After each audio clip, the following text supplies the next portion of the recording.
இது மகிமை நேரம். இயேசு கிறிஸ்துவின் நாமத்தினாலே மகிமை டிவி நேயர்கள் அனைவரையும் வாழ்த்தி வரவேற்கின்றேன்.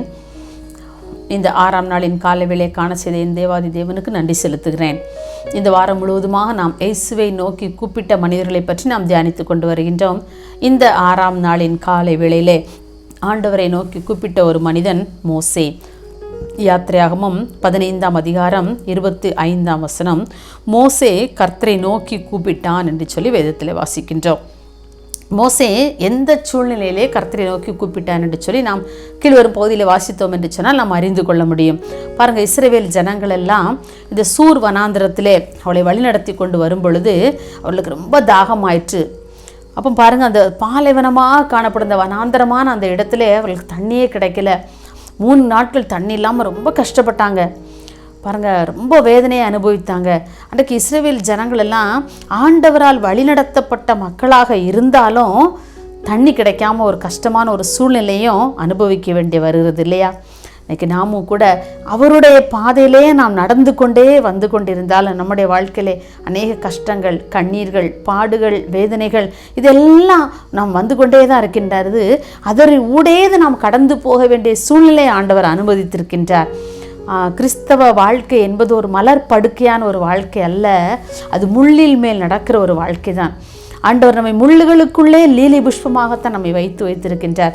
அதை அன்றைக்கு இஸ்ரவேல் ஜனங்கள் உணர்ந்து கொள்ளவில்லை. இன்றைக்கு நாமும் கூட அதை உணராமல் தான் இருக்கின்றோம் இல்லையா?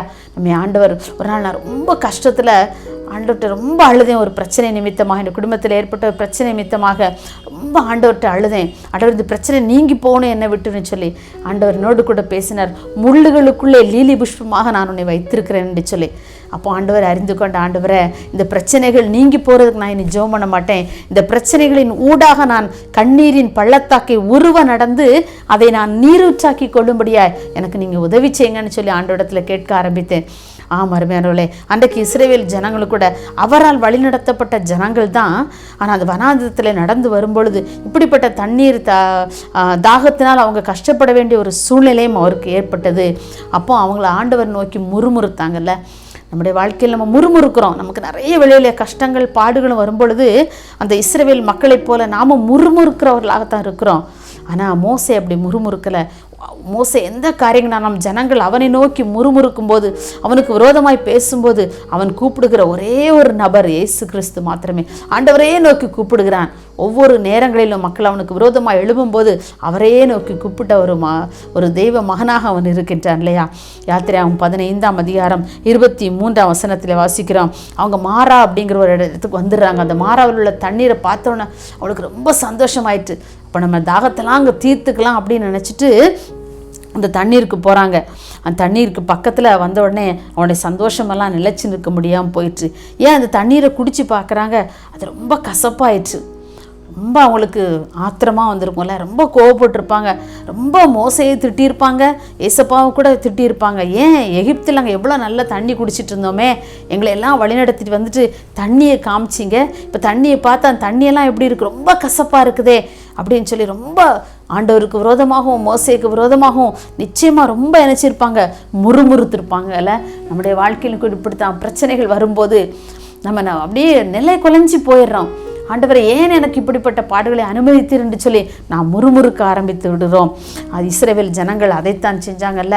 நம்முடைய வாழ்க்கையிலும் நாம் அப்படிப்பட்ட சூழ்நிலையில் நாம் ஆண்டவரை நோக்கி முறுமுறுக்காதபடி நம்ம அவரையே நோக்கி கூப்பிடுவோம். மோசே எப்படி அவரையே நோக்கி கூப்பிட்டு ஒவ்வொரு காரியங்களையும் இஸ்ரவேல் ஜனங்களுக்காக ஒவ்வொரு காரியங்களையும் ஆண்டவரிடத்திலிருந்து செயல்படுத்தி கொடுத்தானோ, அதே போல் நம்முடைய வாழ்க்கையிலும் கூட மாறாவை போல கசப்பான அனுபவங்கள் நமக்கு வந்தாலும் அந்த மாறாவின் கசப்பை எல்லாம் அவர் மதுரமாக மாற்ற வல்லவர்.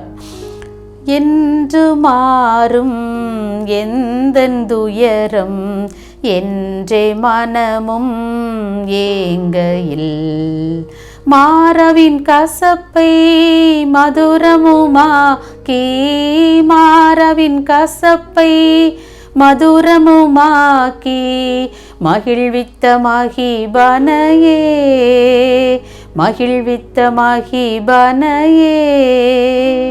பாருங்க, அந்த மாறாவின் கசப்பு எல்லாம் அப்படியே மதுரமாக ஆண்டவர் சொல்கிறார், நீ அதில் ஒரு அந்த மரத்தினுடைய கொப்பை ஒரு தடியை வெட்டி தண்ணியில் போடு, அந்த தண்ணி எப்படி மாறிடும்? மதுரமாக மாறிடும், இனிப்பாக மாறிடும், நீ அப்புறம் ஜனங்கள்லாம் குடிக்க ரொம்ப உதவியாக இருக்குன்னு சொல்லி ஆண்டவர் சொல்கிறார். உடனே மோசே நினைச்சார், ஒரு குப்பை வெட்டி அந்த தண்ணியில் போடுறாரு. அந்த கசப்பான தண்ணீர் மதுரமாக மாறிவிட்டது. ஜனங்கள்லாம் ஆசை தீர குடிச்சிருப்பாங்க இல்லையா? அந்த தண்ணி அவ்வளோ டேஸ்ட்டாக இருந்திருக்கும். எப்படி காணா ஒரு கன்னியாள வீட்டிலே திராட்சை ரசம், தண்ணீர் எப்படி திராட்சை ரசமாய் ரொம்ப அழகாக டேஸ்ட்டாக இருந்தது போல் இந்த மாறாவின் தண்ணீர் கூட ரொம்ப மதுரமாக இருந்தது. பாருங்கள், இன்றைக்கி நம்முடைய வாழ்க்கையிலே மாறாவை போல பல கசப்புகள் நம்முடைய வாழ்க்கையிலே வந்து கொண்டிருந்தாலும் கூட நாம் அந்த ஆண்டவரை நோக்கி, அந்த மரத்தை வெட்டி மோசை போட்டான்ல, அதே போல் நாமும் நம்முடைய வாழ்க்கையிலே அந்த சிலுவையை நோக்கி நாம் பார்க்கும் பொழுது நம்முடைய கசப்பெல்லாம், கசப்பான சூழ்நிலைகள், கசப்பான மனிதர்களுடைய மத்தியிலே நாம் வாழ்ந்து கொண்டிருந்தாலும், அப்படிப்பட்ட சூழ்நிலைகள் நாம் இருக்க வேண்டிய நிலைமைகள் வந்திருந்தாலும் கூட அந்த கசப்பையெல்லாம் தேவன் மாற்றி அதை மதுரமாக மாற்றவர் வல்லவர் இருக்கின்றார். எப்பொழுது நாம் அந்த கசப்புக்கள் மூட நாம் வாழ்ந்து கொண்டிருந்தாலும், அந்த மரம் வெட்டப்பட்டு ஒரு சின்ன கொப்பு வெட்டப்பட்ட தண்ணிலே போடப்பட்டதை போல நாம் அந்த மரமாகிய இயேசு கிறிஸ்துவை, அந்த சிலுவை மரத்திலே நாம் நோக்கி பார்க்கும் பொழுது நிச்சயமாகவே நம்முடைய வாழ்க்கை மதுரமாக, எப்படி அந்த நீர் மதுரமாக மாறியதோ அதே போல நம்முடைய வாழ்க்கையும் கூட மதுரமாக மாற்ற ஆண்டவர் வல்லவராக இருக்கின்றார். நாம் அவரையே நோக்கி கூப்பிடுகிறோமா? மோசே ஒவ்வொரு சமயங்களிலும் ஜனங்கள் ஒவ்வொரு காரியங்களையும் அவரிடத்தில் சொல்லும் பொழுதெல்லாம் அவருடைய ஆலோசனை அவர் கேட்பது எல்லாம் ஆண்டவரிடத்தில் தான். ஏசப்பா இப்படி சொல்கிறாங்க, ஆண்டவர் இப்படி சொல்கிறாங்க, நான் இதுக்கு என்ன பதில் சொல்லணும், இதுக்கு நீங்கள் என்ன பதில் எனக்கு செய்ய போகிறீங்க, இது ஜனங்களுக்கு என்ன நன்மை செய்ய போகிறீங்க, எப்படி செய்ய போகிறீங்கிறதெல்லாம் உடனுக்குடன் ஆண்டவரையே நோக்கி மோசே கூப்பிட்டானே. அதே போல் நம்முடைய வாழ்க்கையில் நாம் மோசையை போல இருக்கிறோமா? அல்லது இஸ்ரவேல் ஜனங்களைப் போல இருக்கின்றோமா?